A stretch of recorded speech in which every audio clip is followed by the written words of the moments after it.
ಆಕೆ 3 ತಿಂಗಳವರೆಗೂ ತನ್ನ ಗಂಡನಿಂದಲೇ ಗೃಹ ಬಂಧನಕ್ಕೊಳಗಾಗ್ತಾಳೆ.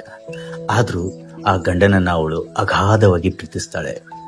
ಬನ್ನಿ, ಇವತ್ತೊಂದು ವಿಚಿತ್ರವಾದ ಪ್ರೇಮ ಕಥೆಯನ್ನ ನಾನು ನಿಮ್ಗೆ ಹೇಳ್ತೀನಿ. ಇವರು ಒಂಥರ ನಮ್ ರವಿ ಸರ್ ಇದ್ದಂಗೆ ಮುಟ್ಟದೆ ಮುದ್ದಾಡ್ಬಿಡ್ತಾರೆ. ನಾವಿದನ್ನ ಕನ್ನಡದಲ್ಲಿ ಮಂಗಟ್ಟೆ, ದಾಸಮಂಗಟ್ಟೆ, ಮಾವಿನ ಹಕ್ಕಿ ಅಂತೆಲ್ಲ ಕರಿತೀವಿ. ಇವ್ರ ಪ್ರೀತಿಗೆ ಅಗ್ನಿ ಪರೀಕ್ಷೆ ಶುರುವಾಗೋದೇ ಹೆಣ್ಣು ಮೊಟ್ಟೆ ಇಡಲು ಸಿದ್ಧಳಾದಾಗ.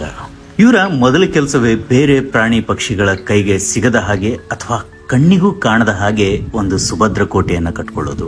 ಒಂದು ಕಿರಿದಾದ ರಂಧ್ರದ ಮುಖಾಂತರ ಕೇವಲ ಹೆಣ್ಣು ಮಾತ್ರ ಮನೆಯನ್ನ ಪ್ರವೇಶಿಸ್ತಾಳೆ. ನಂತರ ಇಬ್ರು ಸೇರಿ ಆ ಮನೆ ಬಾಗಿಲನ್ನ ತೀರಾ ಚಿಕ್ಕದಾಗಿ ಮುಚ್ಚಿಬಿಡ್ತಾರೆ. ಇನ್ಯಾರು ಒಳಗಡೆಯಿಂದ ಹೊರಗಡೆ ಹೋಗೋ ಹಾಗಿಲ್ಲ, ಹೊರಗಡೆಯಿಂದ ಒಳಗಡೆ ಬರೋ ಹಾಗಿಲ್ಲ.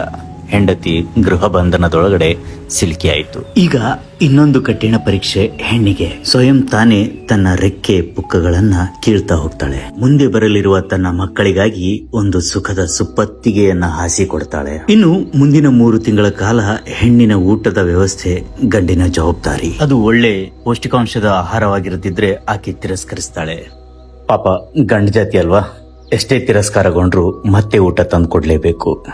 ಹೀಗೆ 3 ತಿಂಗಳ ನಂತರ ಆಚೆ ಬಂದ ಮೇಲೆ ಅವರಿಬ್ಬರ ಪ್ರೀತಿ ಮತ್ತೆ ಉಲ್ಬಣವಾಗುತ್ತದೆ. ಮಕ್ಕಳು ಹಾರಿ ಹೋಗ್ತಾರೆ. ಈ ಪ್ರಪಂಚವೇ ಹೀಗೆ. ಇಲ್ಲಿ ಪ್ರೀತಿ ಅಗೋಚರ.